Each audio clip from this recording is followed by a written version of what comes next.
आज एक महत्वपूर्ण व्यक्तित्व के बारे में हम बात करना चाह रहे हैं, आदि शंकराचार्य जी। आदि शंकराचार्य जी का जन्म लगभग 2200 वर्ष पूर्व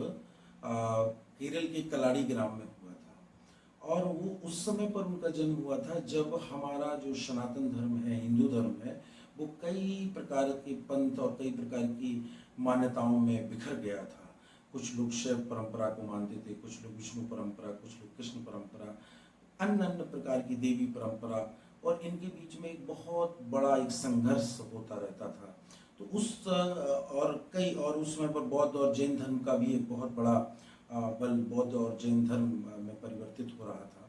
तो उस समय की जब आदि शंकराचार्य जी आए और पूरी तरह से कुरीतियाँ और अंधविश्वास और पाखंड फैला हुआ था, उस समय पर आदि शंकराचार्य जी का जन्म केरल के कलाड़ी ग्राम में हुआ। और वहाँ से वो 9 साल की उम्र में अपना घर त्याग कर, अपना ग्राम त्याग कर ओमकालेश्वर नर्मदा खंड में वो आए थे। और वो 3 दिन तक लगातार गोविंदनाथ जी जो उनके गुरु थे वो तप कर रहे थे गुफा में, जो ओमकालेश्वर में नर्मदा किनारे जो गुफा है वहाँ पर वो तप कर रहे थे। और जब वो तप कर रहे थे तो उनसे जाकर 3 दिन तक वो बैठे रहे। और फिर जब उन्होंने 3 दिन बाद पूछा कि तुम कौन हो, तो आदि शंकराचार्य जी का जो जवाब था वो ये था कि मैं मन नहीं हूँ, मैं बुद्धि नहीं हूँ, मैं अहंकार नहीं हूँ, ना ही मुझे ईर्षा है, ना ही मुझे द्वेष है, ना ही मुझ में अभिमान है, ना ही मुझ में किसी भी तरह से कोई आसक्ति है, और ना ही मैं धर्म हूँ, ना ही मैं कर्म हूँ, ना ही मैं कोई भी प्रकार से मोक्ष हूँ, ना ही मैं मंत्र हूँ, ना मैं तीर्थ हूँ, ना मुझ में कोई जाति का भेद है, ना मुझ में कोई धर्म का भेद है, ना मुझ में ना मैं मंत्र हूँ, ना मैं मंत्र हूँ, ना मैं तीर्थ हूँ। और फिर उसके बाद उन्होंने एक चीज़ और बोली, ना मेरा जन्म होता है, ना मेरी मृत्यु होती है।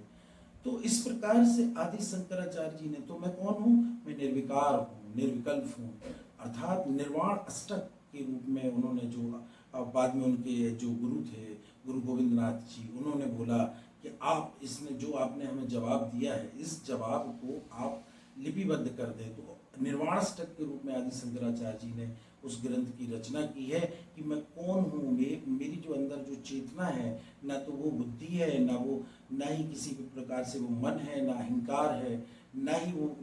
ही उसको किसी से ईर्षा है, ना ही किसी से द्वेष है, ना ही किसी से मोह है, ना ही किसी से घृणा है, ना ही वो धर्म है, ना ही वो कर्म है, ना ही वो मोक्ष है। तो ना उसका जन्म होता है, ना ही मृत्यु होती। तो वो कौन है, तो वो शुद्ध निर्विकार निर्विकल्प है, जिसमें किसी भी तरह की कोई मिलावट नहीं है। इस प्रकार से आदि शंकराचार्य जी ने कई लोगों से, कई संत महात्माओं से, अन्य धर्मों के महात्माओं संतों से, सभी से शास्त्रार्थ किया, और उनको बड़े अच्छे से ज्ञान के द्वारा उन्होंने सारी चीज़ों के बारे में विज्ञान की तरह स्पष्ट किया। और सभी को हराना नहीं बोल सकते हैं, क्योंकि उन्होंने ही कहा, और उसके पहले अष्टावक्र जी ने भी कहा है कि ब्रह्म को जानने के बाद अर्थात शिव को जानने के बाद, ईश्वर को जानने के बाद, ईश्वर को जानने का अहंकार भी समाप्त हो जाता है। इस प्रकार से उन्होंने सभी को शास्त्रार्थ में अपना, सभी को उन्होंने शिष्य बनाया। और उस समय पर पूरी व्यवस्था, ये नहीं कहूँगा कि केवल हिंदू धर्म या सनातन धर्म की,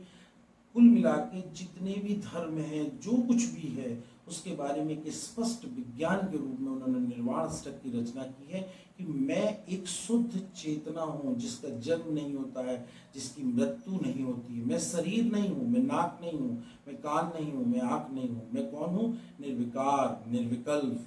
और कौन हूँ, शुद्ध चेतना हूँ, जिसमें किसी भी तरह की कोई मिलावट नहीं। शंकराचार्य जी ने पूरे देश का पैदल भ्रमण किया था, और 4 पीठों की स्थापना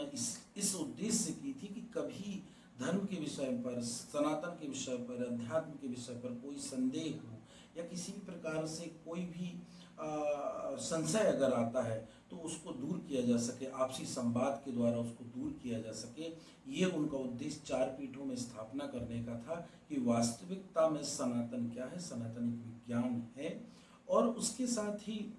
आदि शंकराचार्य जी का मैं तो ये कहूँगा कि जितने भी भागवताचार्य या राम कथा जो करने वाले लोग हैं, उनसे भी मैं निवेदन करना चाहता हूँ कि सबसे पहले निर्वाण अष्टक को ही बताया जाना चाहिए। उसका कारण है कि जब तक हम मूल पे नहीं जाएंगे तो बाकी चीज़ें समझ में नहीं आ पाती हैं। इसलिए निर्वाण अष्टक में जो आदि शंकराचार्य जी ने ईश्वर के बारे में बताया है कि हम एक शुद्ध चेतना ही है, शरीर नहीं है। और इसके साथ साथ मैं एक जो प्रामाणिकता के साथ ही इस चीज़ को बोल सकता हूँ कि कोई व्यक्ति डिप्रेशन में है, हताश है और बहुत निराश है और नेगेटिव एनर्जी है, नेगेटिव बातें सोचता है, उसके लिए अगर वो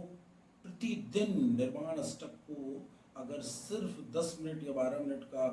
ईशा फाउंडेशन वालों ने भी दिया है और भी रमेश भाई ओझा जी की आवाज़ में भी है, जसराज जी की भी आवाज़ में है, जो भी आपको पसंद हो उसको लगा के आप केवल सुनना प्रारंभ कर दें। डिप्रेशन, हताशा,